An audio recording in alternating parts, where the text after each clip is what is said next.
একটা সুন্দর গ্রামের মানুষেরা সব সময় অনেক ভালোবাস।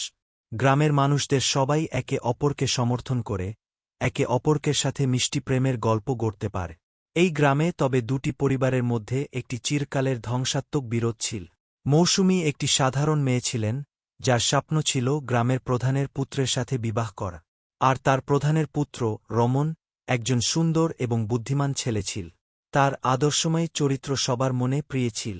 আর তার বিপক্ষে ছিল সেখানে বাস করা মৃত্যুপ্রিয় পরিবারের মেয়ে মিতালি। মিতালি সুন্দরী, কিন্তু অত্যন্ত অহংকারী এবং অত্যন্ত স্বয়ংক্রিয়াশীল। একদিন মৌসুমী এবং মিতালি দুজনেই গ্রামের পাখির কাছে গিয়েছিলেন পাখির অপেক্ষিত দেখা করতে। একে অপরের প্রতি হতবুদ্ধি ছিল না। মিতালি অহংকারে ডুবে থাকা আবেগে মৌসুমীকে একটি অপমানজনক মন্তব্য করলেন। মৌসুমী প্রস্তুত হয়ে ধ্বংসপথে গেলেন। তার বুকে হাসি হাসি বিচ্ছিন্ন হতে লাগল। মৌসুমীর হাসির পিছনে দুঃখের গভীর সন্ত্রাস ছিল। সে জানতে চাইতেছিল কি মিতালি এতদিন তার প্রতি এত সামর্থ্য বা প্রতিষ্ঠান বা যে কোনো প্রাকৃতিক ক্ষমতার ভাবনা করতে পারেনি। অবশেষে সে বুঝতে পারল, মিতালি মৌসুমীর স্বামী রমনের সাথে বিয়ে করার অভিলাষ ছিল। সে এতদিন মৌসুমীর কাছে তার ইচ্ছার কোনো মূল্য নেই বলে মনে করেছিল। মিতালির যেতে হলে মৌসুমী হত্যা করতে পারে, তা তার মনে ছিল না। মৌসুমীর হৃদয় ভাঙতে ভাঙতে সে এক চিঠি লিখে নিল রমনের বাবার কাছে। সে লিখল, রমনের প্রিয়ে, আমি তোমার বিয়ের মধ্যে অবদান করতে চাই না। তুমি যদি মিতালির সাথে বিয়ে করো, তাহলে আমি তোমার গল্পের সুন্দর একটি অংশ হতে পারতাম।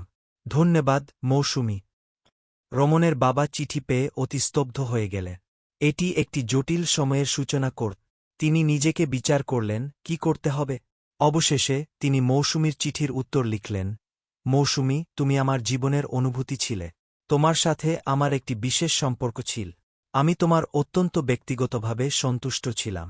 তবে আমার পরিবারের সাথে তোমার বিয়ে সম্পর্কে আরও বিশেষ কথা আছে। তোমাকে সমর্থন করা মূল্যবান, তবে এই প্রস্তাবের সাথে আমার মনে আরও কিছু জটিলতা আছে। ধন্যবাদ তোমার ভালোবাসা এবং সমর্থনের জন্য। সব ভালো থাকুক, রমনের বাবা। মৌসুমী এই উত্তরটি পেয়ে সন্তুষ্ট ছিলে।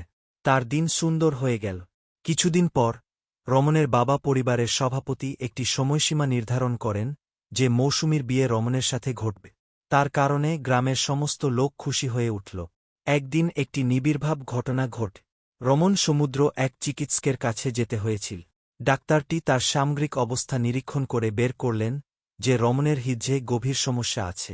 রমনের বাবা একটি চিঠি লিখে মৌসুমীর বাড়ি পাঠিয়ে দিলেন। চিঠিতে তারা মৌসুমীর কাছে যেতে অনুরোধ করেছিলেন।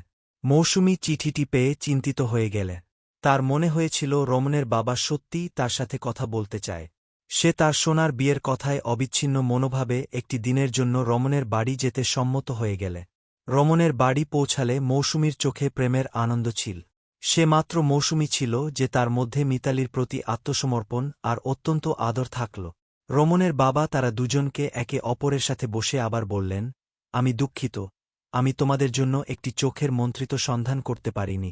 আমি আমার পরিবারের প্রতি অভিযোগ করতে পারি না যে আমি তোমার সাথে নিজের বাড়ি থেকে তোমাকে বিয়ে করতে পারিনি। আমি তোমাদের বাড়ি থেকে বিয়ে করতে পারি, কিন্তু আমি তোমাদের সাথে আমার পরিবারের বিরুদ্ধে যে বিতর্ক আছে তা মেনে নিতে পারব না। এই বিবাহ হলে তোমাদের উভয়ের পরিবারের মধ্যে সুখশান্তি থাকবে না। আমি চাই না আমার পরিবারের সাথে বিপরীত থাক। দুঃখিত, কিন্তু এটি আমার সত্যিকার মন্তব্য। মৌসুমী ও রমন কঠিন বিষয়ে চিন্তিত ছিলেন। তারা প্রেমে আত্মসমর্পণ ছিলেন, কিন্তু তারা এখন তাদের পরিবারের মধ্যে একত্রিত করা সম্ভব ছিল না। তারা কঠিন হিজ্জে আবার আলাদা হতে সম্মত হয়ে গেলে।